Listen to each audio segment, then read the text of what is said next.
على رسوله الكريم أما بعد فأعوذ بالله من الشيطان الرجيم بسم الله الرحمن الرحيم ولمن خاف مقام ربه جنتان صدق الله مولانا العظيم۔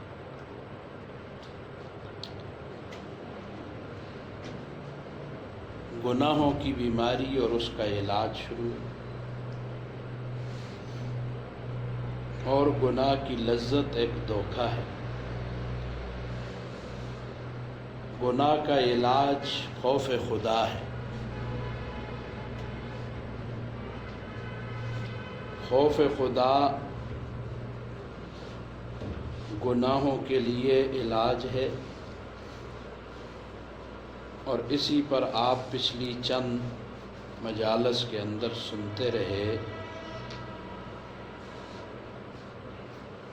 دلوں سے خوف خدا کے نکلنے کا وبال آپ پچھلی مجلس میں اس پر اختتام پر پہنچے۔ جب دلوں سے خوف خدا نکل جاتا ہے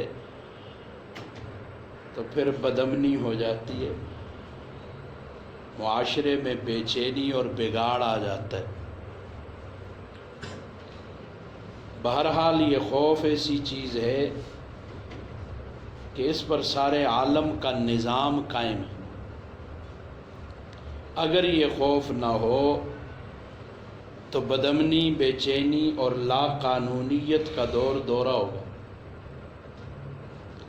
اس لیے قرآن کریم میں بار بار فرمایا اتقوا اللہ اتقوا اللہ اتقوا اللہ، تقوی اختیار کرو، تقوی اختیار کرو۔ تقوی کے معنی یہ ہیں کہ اللہ کے خوف سے، اس کی معصیتوں سے اپنے آپ کو بچانا۔ جس طرح دنیا کا نظام خوف کے بغیر نہیں چل سکتا،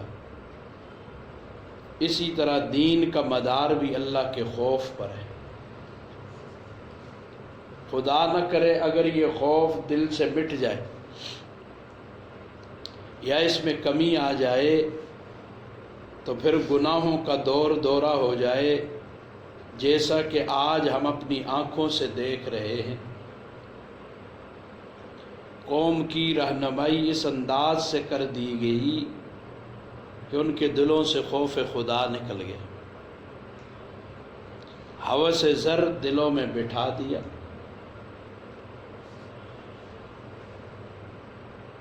قرآن کریم میں کہیں جنت کا ذکر ہے، کہیں جہنم کا۔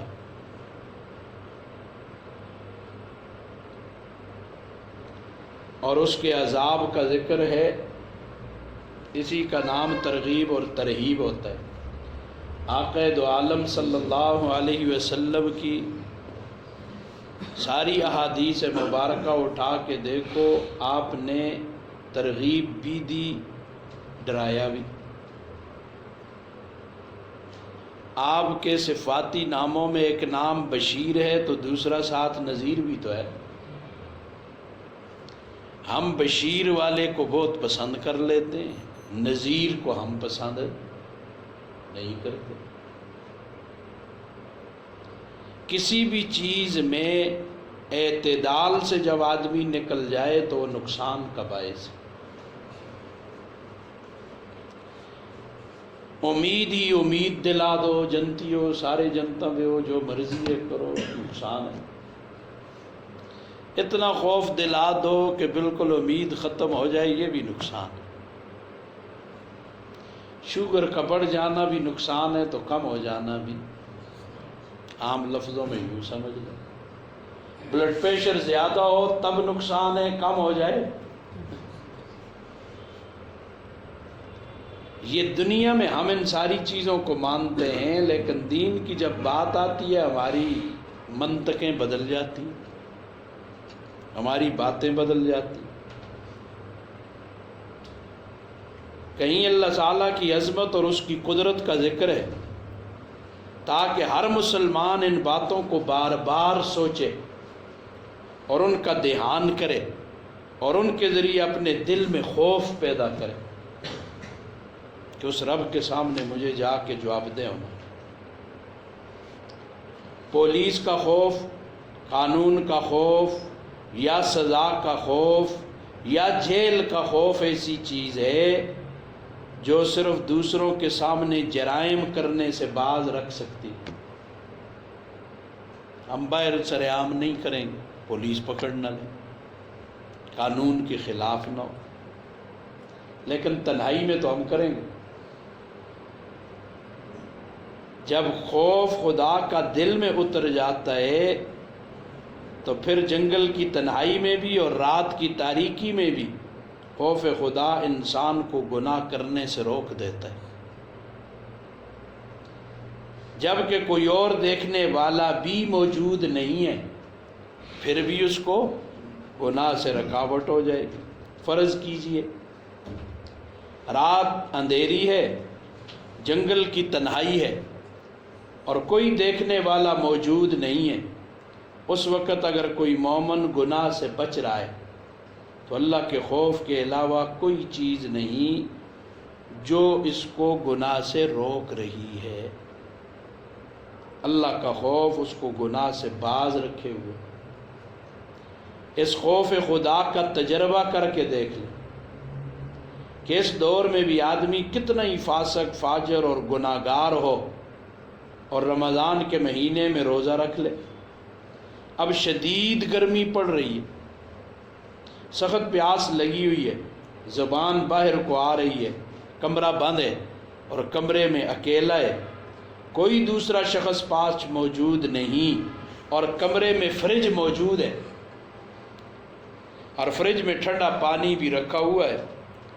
اس وقت اس انسان کا نفس یہ تقاضا کر رہا ہے کہ اس شدید پیاس کے عالم میں ٹھنڈا پانی پی لوں، لیکن کیا آج کے اس گھے گزرے دور میں بھی کوئی مسلمان ایسا ہے جو اس وقت فریج میں سے پانی نکال کر گلاس میں ڈال کر پی لے؟ وہ ہرگز نہیں پیے گا۔ حالانکہ وہ پانی پی لے تو کسی بھی انسان کو کانوں کان خبر نہ ہوگی اور کوئی اس کو لعنت ملامت بھی نہیں کرے گا۔ روزہ عبادت ہی ایسی اس کا کسی کو پتہ ہی نہیں چلتا سوائے اللہ کی، اس میں ریاکاری نہیں ہے، اور دنیا والوں کے سامنے وہ روزہ دار ہی رہے گا اور شام کو باہر نکل کر لوگوں کے ساتھ افطاری کر لے تو کسی شخص کو بھی پتہ نہیں چلے گا کہ اس نے روزہ توڑ دیا۔ لیکن اس کے باوجود وہ پانی نہیں پیے گا۔ اب بتائیے وہ کون سی چیز ہے جو اس کو بند کمرے میں پانی پینے سے روک رہی ہے؟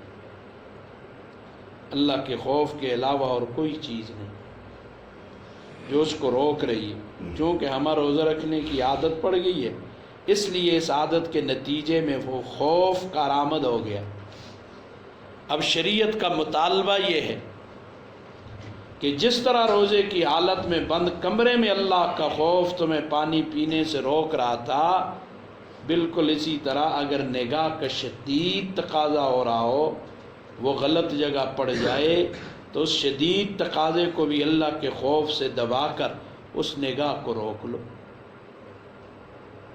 اسی طرح غیبت کرنے یا جھوٹ بولنے کا شدید تقاضا ہو رہا تو جس طرح روزے کی حالت میں اللہ کے خوف سے پانی پینے سے رک گئے تھے، اسی طرح یہاں بھی غیبت اور جھوٹ سے رک جائیں۔ یہ ہے اللہ کا خوف۔ یہ جب دلوں میں پیدا ہوتا ہے پھر انسان کسی بھی حالت میں اللہ کی مرضی کے خلاف کام نہیں کرتا۔ یہ خوف خدا شریعت میں مطلوب ہے۔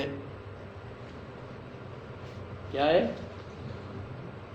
امید اور خوف۔ نام ایمان دو چیزوں کا، امید اور تو لازم ملزوم ہے دو، صرف ایک ہوگی تو ایمان پورا نہیں۔ قرآن کریم میں اللہ تعالیٰ نے فرمایا وَأَمَّا مَنْ خَافَ مَقَامَ رَبِّهِ وَنَهَى النَّفْسَ عَنِ الْهَوَىٰ فَإِنَّ الْجَنَّةَ هِيَ الْمَأْوَىٰ۔ کیا عجیب الفاظ ہے۔ فرمایا جو شخص اپنے پروردگار کے سامنے کھڑے ہونے سے ڈرا کہ میں کسی دن اپنے پروردگار کے سامنے کھڑا ہوں گا تو کس منہ سے اپنے پروردگار کے سامنے جاؤں گا. اور یہ خوف اتنا شدید پیدا ہوا کہ اس خوف کے نتیجے میں اس نے اپنے نفس کو ناجائز خواہشات پر عمل کرنے سے روک لیا. تو ایسے انسان کا ٹھکانہ جنت ہے، اور ایسے ہی انسان کے لیے جنت تیار کی گئی. یہ کون کہہ رہا ہے؟ یہ اللہ تعالیٰ فرما رہے. میرے سامنے کھڑا ہونے کے خوف نے اسے میری نافرمانی سے بچایا ہے اور خواہش نفسانی کے پیچھے جانے سے بچائے. اس لیے کہ خواہشات پوری ہونے کی جگہ دنیا نہیں ہے. خواہش پوری ہونے کے لیے اللہ نے جنت بنائی. ہم جنت والا کام یہاں پورا کرنا چاہتے ہیں، نہیں ہوگا. جو مرضی کر لو، پوری دنیا کے بادشاہ بن جاؤ، نہیں ہوگا. اب اللہ تعالیٰ کہہ رہے ہیں پس بے شک جنت ہی اس کا ٹھکانہ. کیسی گارنٹی دے دی. اب ایک طرف اللہ تعالیٰ کی گارنٹی ہے، ایک دنیا والے وہ کہتے ہیں نا ایاں کرو ایسا کرو ایسا کرو ویسا کرو. دنیا والوں کی گارنٹی پر ہمیں یقین آ جاتا ہے، خالق کائنات کی گارنٹی پر یقین کوئی نہیں. اور تمہاری باتوں پر ہم کیوں یقین کریں جب اللہ کا ایسا کلام موجود ہے اور اللہ نے واضح طور پر ہمیں بتا دیا ہے. تو دنیا والوں کی باتوں کی کیا حیثیت رہ جاتی. ایک حدیث مبارکہ میں حضور اقدس صلی اللہ علیہ وسلم کا ارشاد گرامی، آپ نے فرمایا ان الجنت خفت بالمکارہ. بے شک اللہ تعالیٰ نے جنت کو ان چیزوں کے میں گھیر لیا ہے جو انسان کی طبیعت کو ناگوار گزرتی. انسان کی طبیعت چاہتی ہے میں دنیا کے مزے کروں. نماز میں تو مزہ نہیں ہے، تلاوت میں تو نہیں. میں دنیا کے کوئی کام کاج اور ان جھمیلوں میں پھنس جاؤں، ادھر مزے ہیں عیاشیاں ہیں، یہاں نہیں. تو طبیعت جن چیزوں کو ناگوار سمجھتی ہے ان کے پیچھے کیا ہے؟ جنت ہے. یعنی مشقت اور محنت والے کام جو طبیعت پر بار معلوم ہوتے ہیں ان سے جنت کو گھیرا ہوا ہے. آسان کروں سمجھانے کے لیے. اب ایک شخص چاہتا ہے کہ میں اچھے قسم کا کھانا کھاؤں اور میرے لیے مکان بھی بڑا بہترین ہو اور میری ضروریات بڑے اچھے طریقے سے یہاں پوری ہوں، تو اسے محنت کرنی پڑے گی. یہاں تک ہاتھ رکھ کے بھیج لے کہا بس ٹھیک ہے جی اللہ کرسی. ایسا کرتا ہے کوئی دنیا کے معاملات؟ دن رات محنت کرتا ہے، مرد کر رہے ہیں، عورتیں کر رہی ہیں، لگے ہوئے ہیں سارے کہ 10 مرلے 5 مرلے کا مکان بنانا ہے. وہ جی ہیاں تو نہیں بنتا، ضروریات پوری کرنی. تو اب محنت ہو رہی ہے. تو اس دنیا سے 10 گنا بڑی جنت ہے. ادنا درجے کے جنتی کو ملے گی تو بغیر محنت کے مل جائے گی. یہ تو 10 مرلے کے مکان کے لیے ساری زندگی انسان کھپا دیتا ہے. وہ اتنی بڑی جنت مفت میں لے رہا ہے کہ تکلیف نہ ہو. راحتیں ہمیشہ تکلیفوں کے پیچھے چھپی ہوتی، آرام ہمیشہ بے آرامی کے پیچھے چھپا ہوتا. بے آرام ہم ہوتے ہی نہیں اور آرام کے طلب کر رہے ہیں. گویا کہ اگر تم ان ناگوار کاموں کو کر لو تو جنت میں پہنچ جاؤ گے. اس لیے یہ کہا جا رہا ہے کہ اپنے دلوں میں اللہ کا خوف پیدا کرو، اس کے نتیجے میں ناجائز خواہشات پر عمل کرنے میں رکاوٹ پیدا ہو جائے گی اور جنت حاصل ہو جائے گی. اور یہ خوف اس درجہ کا ہو کہ اپنے ہر فعل ہر قول کے اندر یہ دھڑکا لگا ہوا ہو کہ یہ کہیں میرے مالک کی مرضی کے خلاف نہ ہو. چنانچہ صحابہ کرام رضوان اللہ تعالی علیہم اجمعین کے خوف کا یہ عالم تھا کہ ان کو اس وقت تک چین نہیں آتا تھا جب تک حضور اقدس صلی اللہ علیہ وسلم کی خدمت میں حاضر ہو کر اپنے اوپر سزا جاری نہ کرا لیتے۔ پھر جب اس خوف میں ترقی ہوتی، جہاں کہیں شریعت سے ادھر ادھر ہوئے تو خوف ہو گیا۔ وہ خوف تھا نا جو لے آیا، جی مجھے پاک کر دیجیے، مجھ سے یہ غلطی ہو گئی۔ آج تو سارے ثبوت ہونے کے باوجود ہم کہتے ہیں مرن لو فرشتہ تو ہے کوئی نہیں، میں تو پاک صاف ہوں۔ پھر اس خوف میں ترقی ہوتی ہے تو پھر یہ خوف صرف اس بات کا نہیں ہوتا کہ ہم سے گناہ نہ ہو جائے، بلکہ پھر اس بات کا بھی خوف ہو جاتا ہے کہ ہم جو عبادت کر رہے ہیں وہ اللہ جل شانہ کے شایان شان ہے یا نہیں۔ عبادت نہ کرنا تو دور کی بات، پھر عبادت کر کے بھی ڈرتا ہے۔ وہ عبادت اللہ تعالیٰ کے حضور پیش کرنے کے لائق ہے یا نہیں۔ گویا وہ شخص ایسے اعمال بھی کر رہا ہے جو اللہ تعالیٰ کی رضا والے اعمال ہیں، لیکن ڈر رہا ہے کہیں یہ عمل اللہ تعالیٰ کی بارگاہ کے شایان شان نہ ہو اور اس عمل میں کوئی گستاخی اور بے ادبی نہ ہو گئی ہو۔ اس لیے بزرگوں نے فرمایا ایک مومن کا کام یہ ہے کہ عمل کرتا رہے اور ڈرتا رہے۔ قرآن مجید میں اللہ تعالیٰ نے فرمایا تتجافی جنوبہم عن المضاجع یدعون ربہم خوفا وطمعا، ان کے پہلو رات کے وقت بستروں سے الگ رہتے ہیں اور وہ اللہ کے حضور کھڑے ہو کر عبادت کرتے رہتے ہیں، لیکن اس وقت بھی دل خوف سے خالی نہیں ہوتا، بلکہ اپنے پروردگار کو خوف کے ساتھ پکارتے رہتے ہیں کہ معلوم نہیں میرا عمل اللہ کے حضور پیش ہونے کے لائق ہے یا نہیں۔ ایک دوسری جگہ نیک بندوں کا ذکر کرتے ہوئے اللہ تعالیٰ فرماتے ہیں، میں بعد پچھلے جمعے کہا تھا کہ قرآن مجید میں تم مومنوں کی، اللہ والوں کی صفات جا بجا بکھری ہوئی، ان کو دیکھ لو، جس میں وہ نظر آئیں تو سمجھ جاؤ جو تو اللہ کی گواہی ہے، سمجھ جاؤ یہ اللہ والے ہیں۔ وہ جو بھی ہو، بادشاہ وقت ہے اس کے اندر ہیں تو بس ٹھیک ہے، وہ اللہ والا ہے۔ بڑا کوئی افسر ہے اس کے اندر نظر آ رہی ہیں، بس سمجھو اللہ والا ہے۔ ہاں جی، ضروری نہیں کہ غریب غربا ہوگا، وہ بازار میں جھاڑو دے رہا ہے اس کے اندر وہ صفات ہیں، سمجھو یہ اللہ والا ہے۔ وہ بازار میں ریڑھی لگا رہا ہے، وہ صفات اس کے اندر ہیں، سمجھو یہ اللہ والا ہے۔ کانوا قلیلا من اللیل ما یہجعون وبالاسحار ہم یستغفرون، رات کے وقت بہت تھوڑا کم سوتے ہیں، بلکہ اللہ کے حضور کھڑے ہو کر عبادت کرتے رہتے، تہجد ادا کرتے ہیں، لیکن جب سحری کا وقت آتا ہے تو اس وقت استغفار کرتے ہیں، اللہ سے معافیاں مانگتے ہیں۔ یہ صفات ہیں ان کی۔ حدیث مبارکہ میں آتا ہے حضرت عائشہ صدیقہ رضی اللہ عنہا نے حضور اقدس صلی اللہ علیہ وسلم سے پوچھا یا رسول اللہ، سحری کے وقت استغفار کرنے کا تو موقع نہیں، اس لیے استغفار تو کسی گناہ کے بعد ہوتا ہے، حاجت پڑھ تو استغفار کرا، یہ تو ساری رات اللہ تعالیٰ کے حضور کھڑے ہو کر عبادت کرتے رہے، کوئی گناہ تو نہیں کیے۔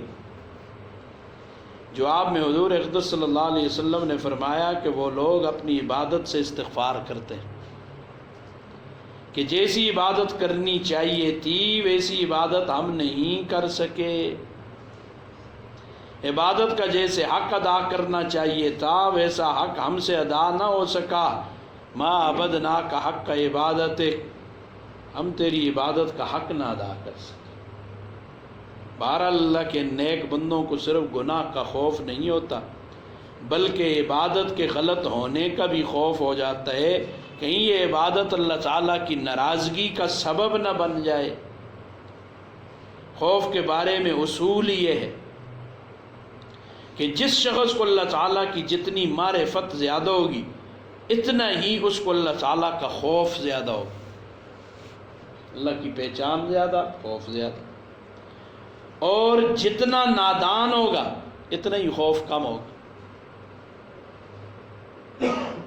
بے خوف جو ہو جائے سمجھو یہ اللہ کو پہچانتا ہی نہیں. دیکھیے ایک چھوٹا سا بچہ ہو جو ابھی نادان ہے، اس کے سامنے بادشاہ آ جائے یا وزیر آ جائے یا شہر آ جائے تو اس کو کوئی خوف کیوں؟ بادشاہ کی معرفت نہیں، وزیر کی معرفت، شہر کی پہچان نہیں، وہ جانتا ہی نہیں یہ کیا ہے. سانپ سامنے پھینک دو بچہ پکڑ کے وہ کھیلنا شروع کر دے، اس کو پتہ ہی نہیں سانپ کیا ہے. جی ڈی سی صاحب آ جائیں، کوئی پولیس آ جائے، اس کو بچے کو کیا لگی. لیکن جو شخص بادشاہ کا مرتبہ جانتا ہے تو وہ بادشاہ کے پاس جاتے ہوئے تھر تھراتا ہے اور کانپتا ہے. بادشاہ نے بلا لیا، پتہ نہیں کیا ہو.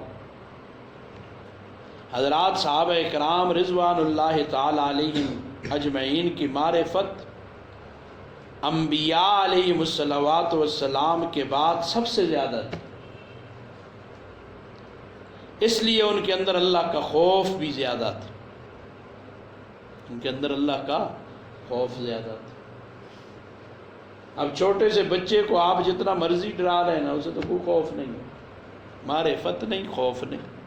پہچان ہوگی خوف پیدا ہو جائے گا. حضرت شیخ سعدی رحمہ اللہ نے اس پر ایک زبردست واقعہ لکھا. کہتے ہیں کہ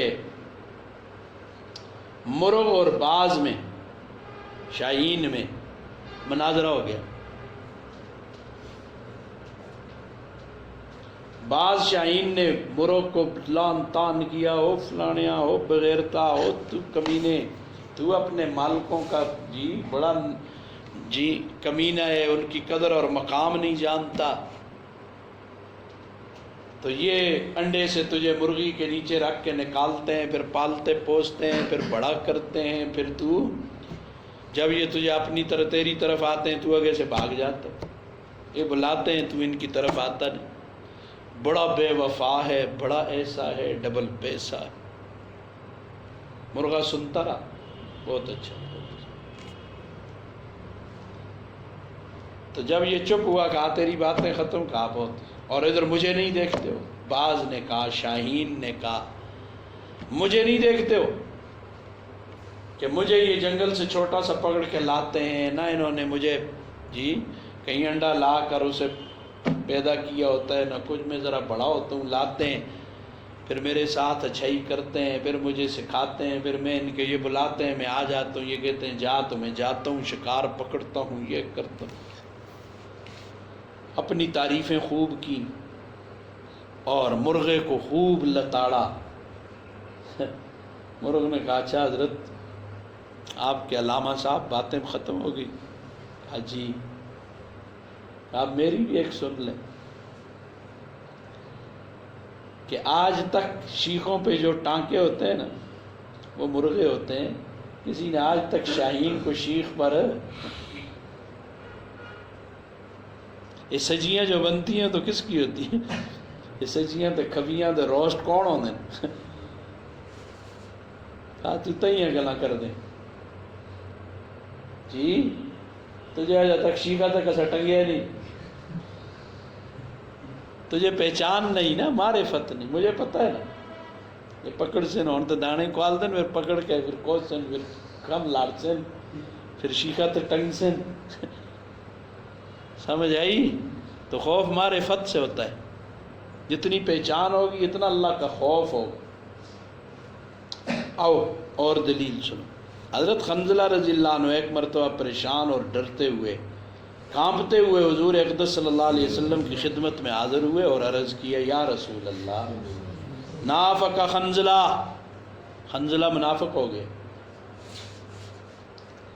حضور اقدس صلی اللہ علیہ وسلم نے پوچھا، کیسے منافق ہو گئے؟ حضرت حنظلہ رضی اللہ عنہ نے عرض کیا، یا رسول اللہ، جب ہم آپ کی مجلس میں بیٹھتے اور جنت اور دوزخ کا ذکر سنتے ہیں اور آخرت کا ذکر سنتے ہیں تو اس کے نتیجے میں دل میں رقت اور گداز پیدا ہوتا ہے. ظاہر ہے جس مجلس میں بیٹھو گے وہ اثر کرے گا، اور دنیا سے اعراض پیدا ہو جاتا ہے، زیادہ بس کوئی دنیا شنیا نہیں، اور آخرت کی فکر پیدا ہو جاتی ہے۔ لیکن جب ہم گھر جاتے ہیں، بیوی بچوں سے ملتے ہیں، کاروبار زندگی میں لگ جاتے ہیں، تو دل کی وہ کیفیت باقی نہیں رہتی، بلکہ دنیا کی محبت ہمارے دلوں پر چھا جاتی ہے۔ لہذا یہاں آ کر ایک حالت اور باہر جا کر دوسری حالت ہو جاتی ہے، یہ تو منافق ہونے کی علامت۔ جو آپ میں حضور اقدس صلی اللہ علیہ وسلم نے فرمایا یا خنزلہ ساتن ساتا، یہ خنزلہ گھبرانے کی بات نہیں ہے، یہ تو وقت وقت کی بات ہے۔ کسی وقت دل میں رقت زیادہ ہوگی اور کسی وقت کم ہوگی، انسان ہے۔ اللہ تعالیٰ کے یہاں اس پر مدار نہیں، بلکہ اصل مدار اعمال پر ہے،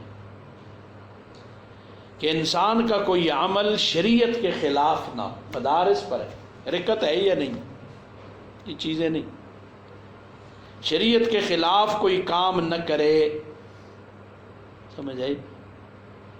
اور بعض روایات میں حضور نے فرمایا نا، ہمیں نہیں دے۔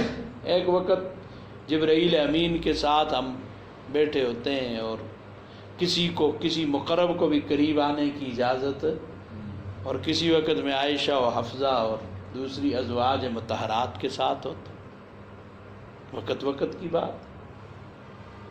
ایک حال میں تو اللہ تعالیٰ ہے نا، کمی زیادتیاں کوئی نہیں، باقیوں کا ایک حال تو رہ نہیں سکتا، حالت بدلے گی، لیکن شریعت کے احکامات کے خلاف آدمی نہ چلے، کچھ بھی ہو جائے،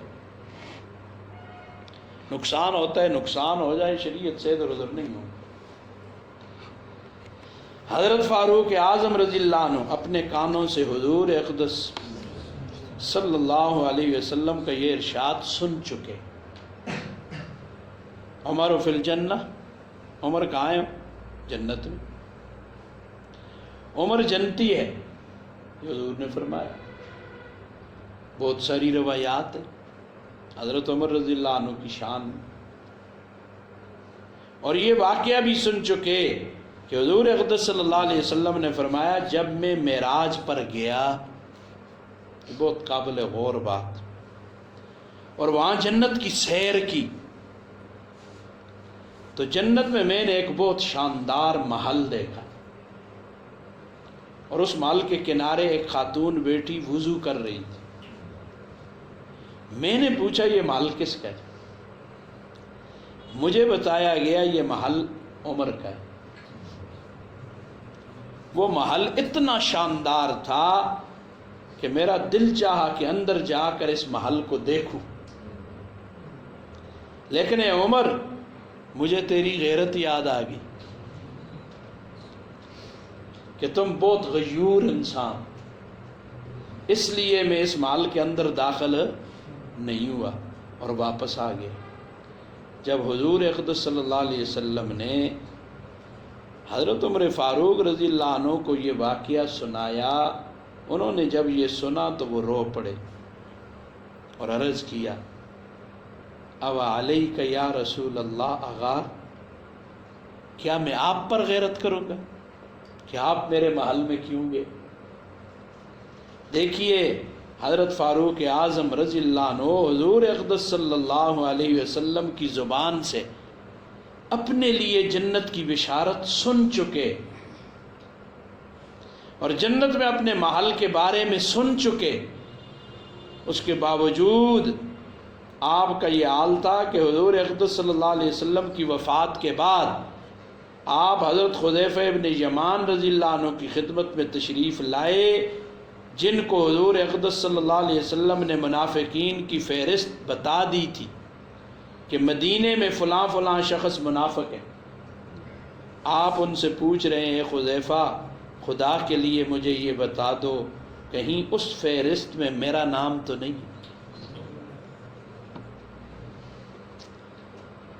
خیال یہ آ رہا تھا کہ حضور اقدس صلی اللہ علیہ وسلم نے تو جنت کی بشارت دے دی تھی، لیکن کہیں ایسا نہ ہو کہ میرے بعد کے اعمال کی وجہ سے ان بشارتوں پر پانی پھر جائے۔ دیکھیے حضرت فاروق اعظم رضی اللہ عنہ کو یہ خطرہ لگا ہے۔ بہرحال جس شخص میں جتنا زیادہ معرفت ہوگی اتنا ہی اس کا خوف زیادہ ہوگا۔ حضرت عمر فاروق رضی اللہ عنہ ہے، آخا لالی ولا علیہ۔ حضرت ابو سعید خدری رضی اللہ عنہ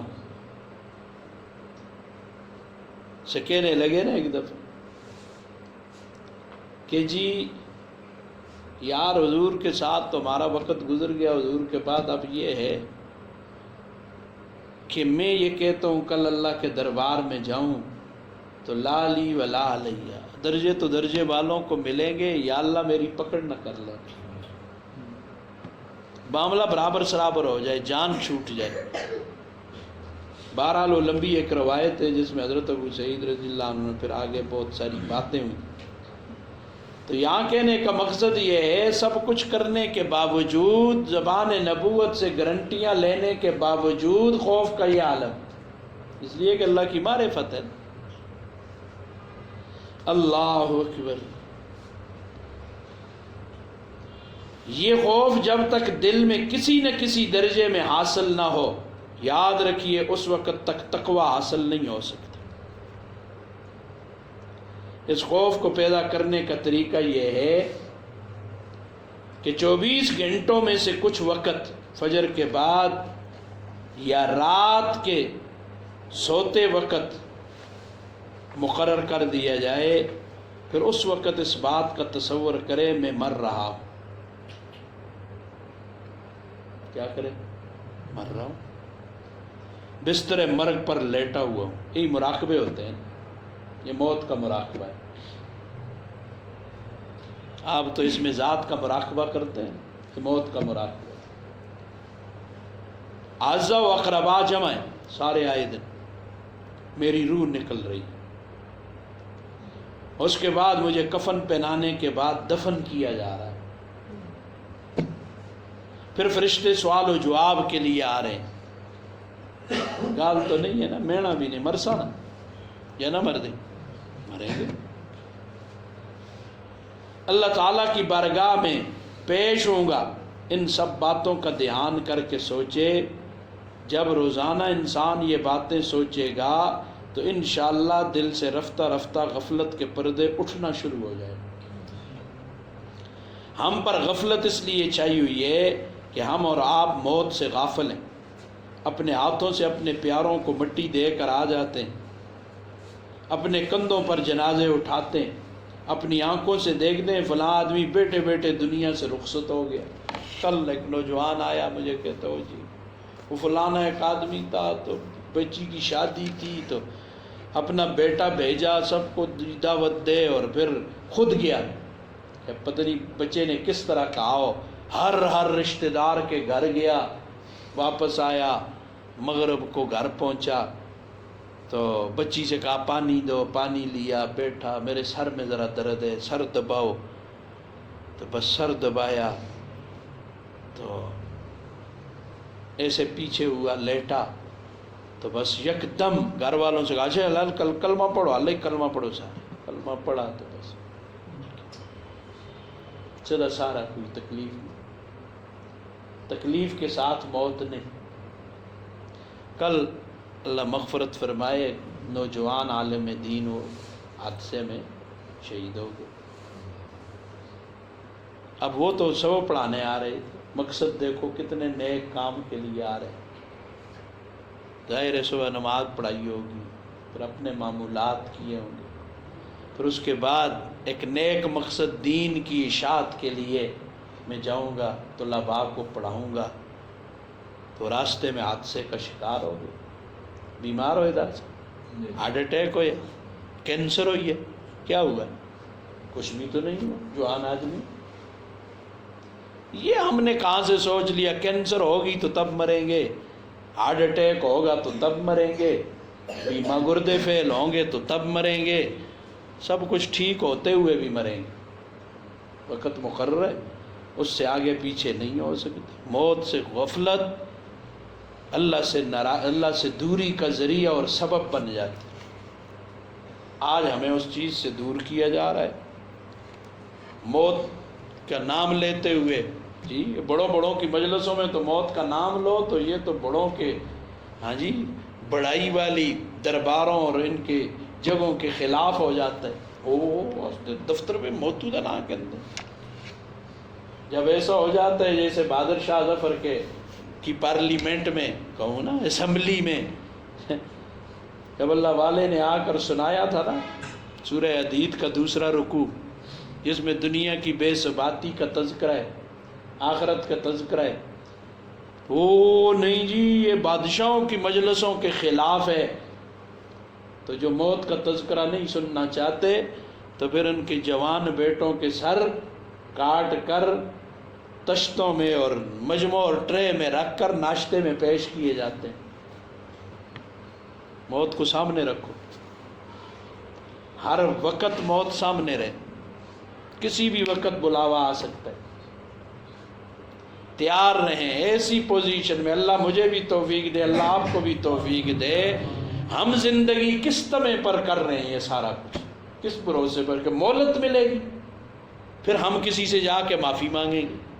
مہلت ملے گی، کسی کا حق جا کے ہم ادا کریں گے. مہلت نہیں ہے. زندگی ایسی ہو ابھی بلاوا آئے اور نہ اللہ کا کوئی حق میرے ذمہ باقی ہو اور نہ بندوں کا کوئی حق باقی ہے. بس تو عجیب صورتحال سے گزر رہے ہیں. حالات بڑے روز بروز سنگین سے سنگین تر ہوتے جا رہے.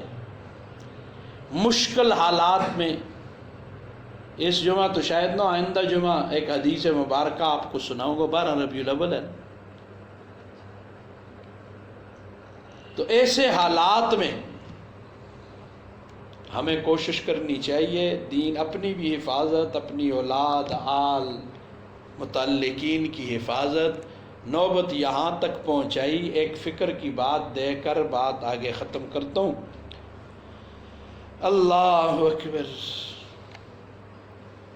یہ پروفیسروں وغیرہ کو جو لیکچر دیے جاتے ہیں نا، آپ میری بات کی یا تصدیق کریں یا تکذیب کریں، مجھے جو معلومات ہوئی ہیں، کہا جی ٹریننگ ہو رہی ہے پشاور میں جی، اور جو لیکچر دینے کے لیے آیا ہے بوڑھا آدمی، 80-85 سال عمر ہے، عمر ساری اس کی اسرائیل میں گزری،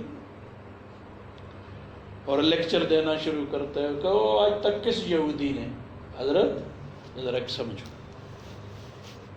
ہمارا ایجوکیشن کا سارا سسٹم اس وقت کافروں کے ہاتھ میں. ایسی بغامہ کیڑی یہودی نے آج تک کسے مارا ہے بتاؤ نا. لاؤ وہ لاؤ سامنے، کس یہودی نے آج تک کسی کو مارا ہے؟ لیکچر ہو رہا ہے. اور ایک مستند آدمی نے میرے ساتھ اس دن کے بعد میری راتوں کی نیند اڑ گئی کہ ہم اس حد تک گر چکے.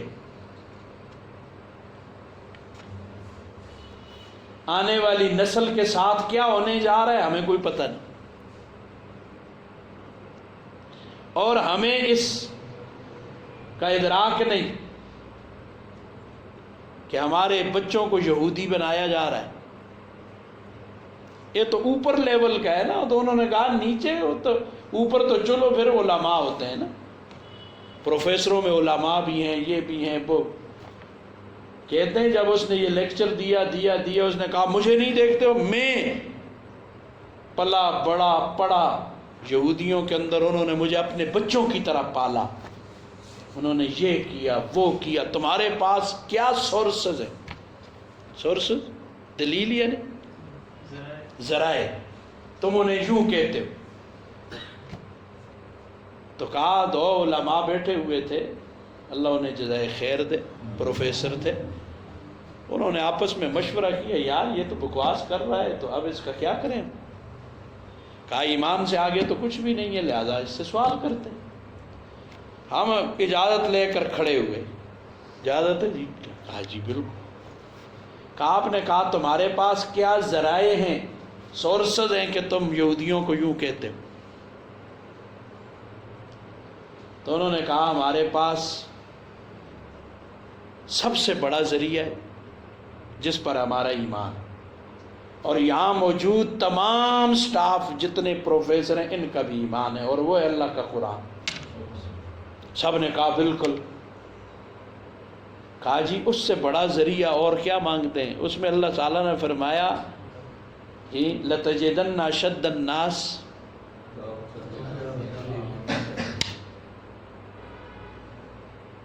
تم پاؤ گے ایمان والوں کے ساتھ عداوت میں سب سے بڑے ہوئے کون ہیں جی؟ یہ جو ہم نے کہا تو بس وہ سارے بھی چونکہ وہ ہوگا تو آئیں بائیں شائن وہاں نکل گئی۔ اب وہاں تو علماء ہیں، لیکن یہ نیچے لیول پرائمری اور فلاں اور وہاں تو علماء ٹیچر نہیں ہوتے نا، ان کو یہ ایسی باتیں پڑھائیں گے، اور جو ہماری نسل کی بنیاد ہے وہ تو ہے نا اساتذہ کے ہاتھوں۔ پھر انہوں نے بڑی عجیب بات کہی، آپ کا جی ایجوکیشن سسٹم کہنے لگے ہمارا، یہ عام لوگوں کی باتیں نہیں کر رہا ہوں میں، بڑے بڑے افسران ملے انہوں نے کہا جی ایجوکیشن سسٹم سارا کافروں کے نرغے میں، اور سارا خرچ اربوں روپے وہ اس پر لگا رہے ہیں، اور اس کا حکومت کے ساتھ کوئی تعلق نہیں، حکومت سے ان کا لنک ہی نہیں، باروں بار سارا کچھ وہ خود کر رہے ہیں۔ تو اب یہ نئی نسل جو تیار ہوگی آگے تو وہ کیا ہوگی؟ ہم خوش ہیں، پڑھ رہے ہیں بچے انگریز ہو رہے ہیں، انگریزی آ گئی ہے ان کو، فلاں آ گیا۔ اللہ اکبر۔ دوسری طرف ہم دیکھتے ہیں ایسے لوگ جو انگریز ملکوں میں اپنی ٹاٹ باٹ عزت آبرو پیسہ شور ہر شے چھوڑ کر بچوں کے ایمان بچانے ان ملکوں کو چھوڑ کے واپس آتے ہیں کہ ہمارے بچے کہیں بے ایمان نہ ہو جائیں، اور ایک طرف یہ حال ہے کہ ہم زور سے ان کو کافر بنا رہے ہیں۔ ہائے ہائے۔ تو اب اپنی آنکھوں سے ہم دیکھتے ہیں لوگ جا رہے ہیں جا رہے ہیں جا رہے ہیں، بے ایمان مر گئے تو کیا ہوگا یار؟ نہ دنیا کے مزے ملے اور نہ آخرت میں بھی تباہ و برباد ہوئے تو کیا ہو جائے؟ اس لیے ایمان کی خیر منانی چاہیے، اور جس دنیا کو جمع کرنے اور اس کو حاصل کرنے کے لیے صبح شام دوڑ دھوپ کر رہا تھا، محنت اور مشقت برداشت کر رہا تھا، لیکن جب دنیا سے گیا تو ان کی طرف منہ موڑ کر بھی نہیں دیکھا۔ جن لوگوں کے لیے رات دن اکٹھا کیتا درہم لال کسوں کو مارنا آیا تو مار لیا جی، اور گالی دینی آئی گالی دے دی، رشوت لینی آئی رشوت لے لی، سب کچھ کیا، آج وہ دیکھنا گوارا نہیں کرتے، قبر پہ بھی کہیں چکر نہیں لگاتے، کہیں بھول کر بھی سورہ فاتحہ پڑھ کر ایصال ثواب، ایسے ہم نے ہزاروں اولادیں دیکھی۔ ہائے ہائے، ان تمام چیزوں کو دیکھنے کے باوجود ہم یہ سمجھتے ہیں یہ موت کا واقعہ اس کے ساتھ پیش آیا ہے، اپنی طرف دھیان نہیں جاتا کہ ہم بھی مریں گے، کہ مجھے بھی ایک دن اس طرح دنیا سے رخصت ہونا ہے۔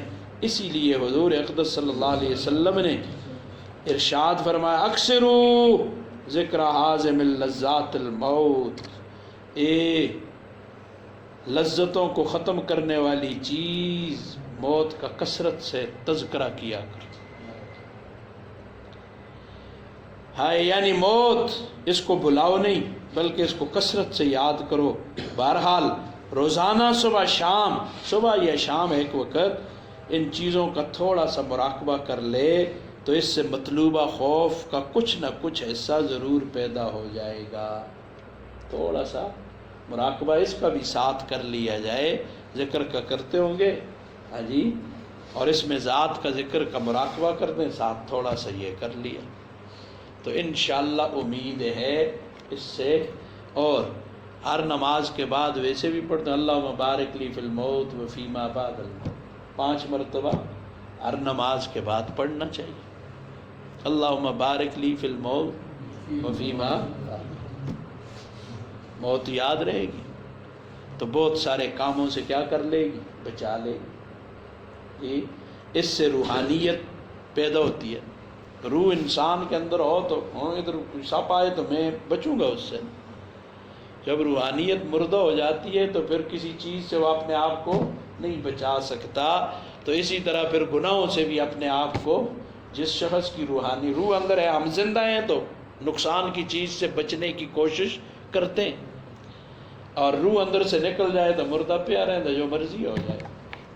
تو اسی طرح روحانیت جب مر جاتی ہے تو پھر گناہوں سے بچنا مشکل ہو جاتا ہے، طاقت ختم ہو جاتی. طاقت ختم ہو گئی تو گناہ سے بچنا مشکل ہو گیا. تو اس طاقت کو بحال رکھنے کے لیے یہ محنتیں ساری کی جا رہی ہیں. اللہ ہمارے حال پہ رحم کرے، اللہ فضل فرمائے، دشمنوں کی چالوں کو انہی کے سینوں میں دفن فرمائے. دشمن نے بھرپور کوشش کی ہوئی ہے، کہنے والے کہتے رہے لیکن ناسخ تو نصیحت کرتے ہیں پر اہل خرد کب سنتے ہیں. جب قافلہ ہی لٹ جاتا ہے تب جا کے نصیحت ہوتی ہے. ہون تو نصیحت ہوتی ہے لیکن اب وقت گیا. جو نصیحت لینے کا وقت تھا اس وقت ہم نے قبول نہ کی. بہرحال اللہ حامی و ناصر ہوں. اپنی فکر کرے، اپنے ساتھ ساتھ اپنے متعلقین اور اپنے ساتھ جن کا جوڑ ہے ان کی فکر کرنی چاہیے. اپنے سے شروع ہو جائے پھر آہستہ آہستہ وہ ادھر ادھر اس کی روشنی پھیلتی جائے گی. اللہ تعالی حامی و ناصر ہوں. اللہ عمل کی توفیق